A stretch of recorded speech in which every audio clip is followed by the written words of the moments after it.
தேர்தல் கூட்டணி குறித்து விரைவில் முடிவு அறிவிக்கப்படும் என்று பாமக கௌரவ தலைவர் ஜி.கே. மணி தெரிவித்துள்ளார். விழுப்புரம் மாவட்டம் திண்டிவனத்தை அடுத்த தைலாபுரம் இல்லத்தில் பாமகவின் அவசர நிர்வாக குழு கூட்டம் நேற்று நடைபெற்றது. 2 மணி நேரத்திற்கு மேலாக நடைபெற்ற இந்த நிர்வாக குழு கூட்டத்தில் கூட்டணி தொடர்பாக ஆலோசனை நடத்தப்பட்டு முக்கிய முடிவுகள் எடுக்கப்பட்டதாக தகவல் வெளியாகியுள்ளது.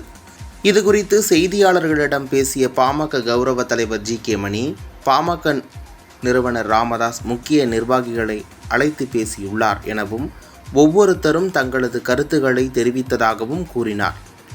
தேர்தல் நெருங்கிக் கொண்டிருக்கும் வேளையில் எல்லா கட்சிகளும் கூட்டணி பேசி வருவதாகவும், கூட்டணி குறித்து என்ன பேசினார்கள், யார் பேசினார்கள் என்பதை வெளியில் சொல்ல முடியாது எனவும் அவர் குறிப்பிட்டார்.